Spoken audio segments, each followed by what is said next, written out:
बिस्मिल्लाहिर्रहमानिर्रहीम। मैं हूं नुमान सिद्दीक और आज के लेक्चर में हम डिस्कस करेंगे क्वांटम नंबर। सबसे पहले इसका इंट्रोडक्शन है। बोहर एटॉमिक मॉडल जो था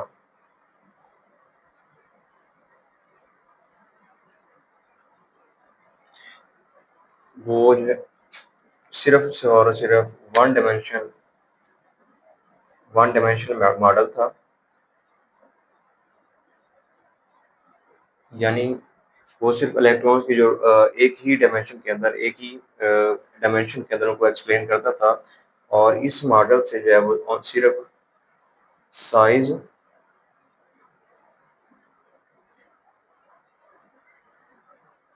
साइज एंड एनर्जी, ये मॉडल सिर्फ जो है वो ऑर्बिटल का साइज और ऑर्बिटल की जो है वो एनर्जी को एक्सप्लेन करता था।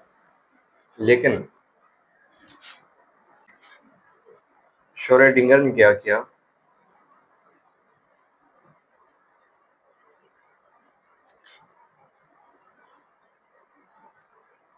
Explain 3D space of electrons. Schrodinger ने क्या किया था कि इलेक्ट्रॉन्स की थ्री डायमेंशनल स्पेस को उसने जो है वो डिस्कस किया, उसने एक्सप्लेन किया। अब यहाँ पे बोहर ने चूंकि सिर्फ इलेक्ट्रॉन्स को वन डायमेंशनल ही एक्सप्लेन किया था, तो वो उसने सिर्फ एक ही क्वांटम नंबर यूज किया था और वो n था,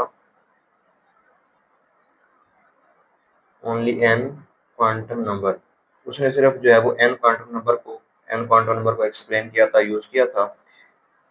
लेकिन अब यहाँ पे श्रोडिंगर ने चूंकि थ्री डायमेंशनल स्पेस के अंदर इलेक्ट्रॉन्स को एक्सप्लेन किया, तो इसके लिए जो है वो तीन क्वांटम नंबर्स की जरूरत पेश आई।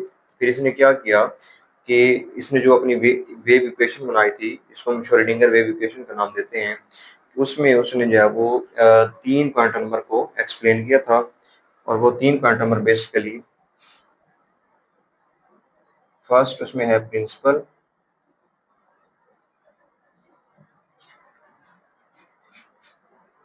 क्वांटम नंबर, इसको हम n से रिप्रेजेंट करते हैं। सेकंड जो है azimuthal quantum number,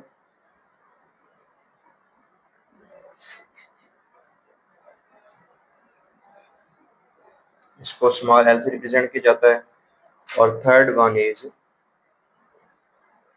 magnetic quantum number.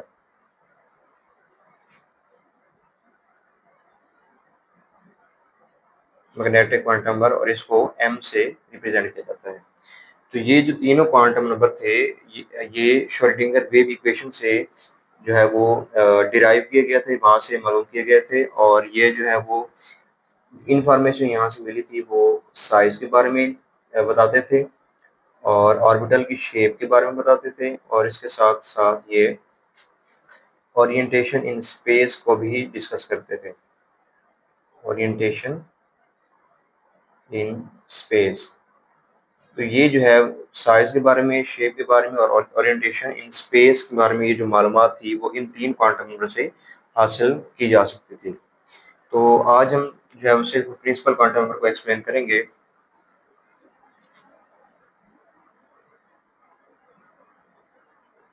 Principal quantum number,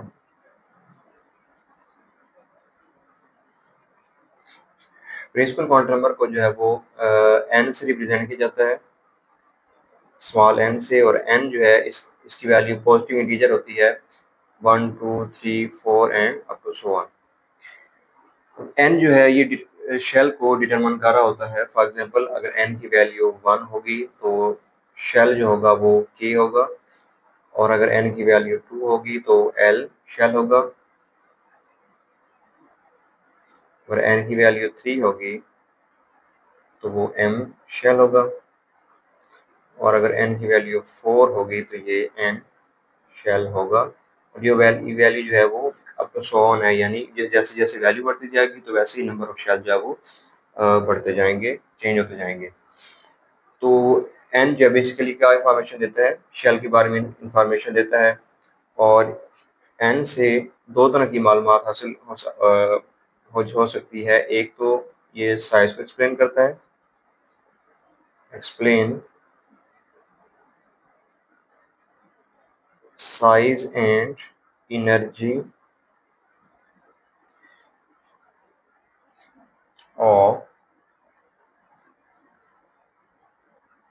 orbitals. तो साइज और एनर्जी का जो है वो एन के साथ क्या रिलेशन होगा, तो एन की वैल्यू जितनी ग्रेटर होगी,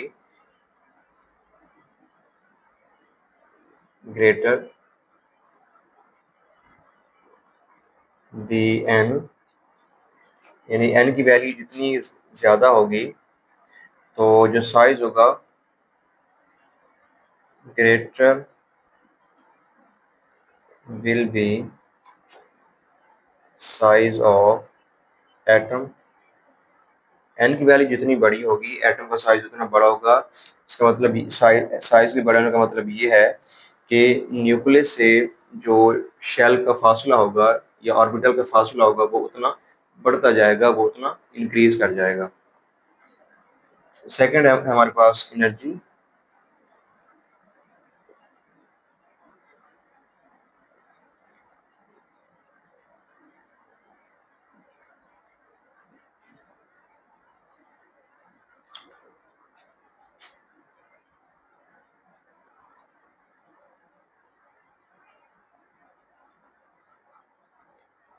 एन की वैल्यू जितनी बड़ी होगी तो एनर्जी, एन की वैल्यू जितनी बड़ी होगी तो उतनी ही ज्यादा ऑर्बिटल की एनर्जी होगी। जो ऑर्बिटल या शेल न्यूक्लियस के करीब होते हैं उनकी एनर्जी कम होती है और उनको हम ग्राउंड स्टेट कह रहे होते हैं। मिसाल के तौर पर हमारे पास ये न्यूक्लियस है एक्सपोज, और ये फर्स्ट शेल है, सेकंड शेल, थर्ड शेल, और ये हमारे पास जो है वो फोर्थ शेल है। तो फर्स्ट के एल, फर्स्ट शेल के है, फिर एल है, फिर एम है और ये एन है। अब फर्स्ट शेल के है, ये न्यूक्लियस के करीब है, इसकी एनर्जी कम होती है। एल शेल की एनर्जी के से ज्यादा होती है, एम की एनर्जी जो है वो इन दोनों से ज्यादा है, और एन की एनर्जी इन तीनों शेल से ज्यादा है।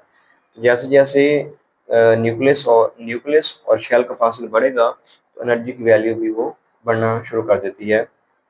तो जो के है ये ग्राउंड स्टेट के अंदर होता है, ग्राउंड स्टेट, और एन जो होगा ये एक्साइटेड स्टेट कहलाएगी, एक्साइटेड स्टेट। तो यहाँ से क्लियर हुआ कि greater the value of N higher will be the energy of orbital. इसके बाद जो फार्मूला था हमारे पास 2n स्क्वायर फार्मूला। अब ये क्या चीज होती है, n जो है वो यहाँ पे नंबर ऑफ शेल को रिप्रेजेंट कर रहा होता है। तो यहाँ से शेल की वैल्यू पुट करके, हम शेल का नंबर पुट करके तो उसके इलेक्ट्रॉन्स को हम मालूम कर सकते हैं। जैसा कि फॉर के n की वैल्यू 1 होती है यहाँ पे, तो हम की शेल के लिए अगर ये इलेक्ट्रॉन निकालेंगे तो 2 × n की जगह पे 1 पुट करेंगे, इसका स्केयर लेंगे तो ये हमारे पास 2 आ जाएगा। तो ये की के अंदर 2 इलेक्ट्रॉन मौजूद होते हैं। इसी तरह हमारे पास एल है, एल शेल के लिए जो एन की वैल्यू होती है वो 2 होती है।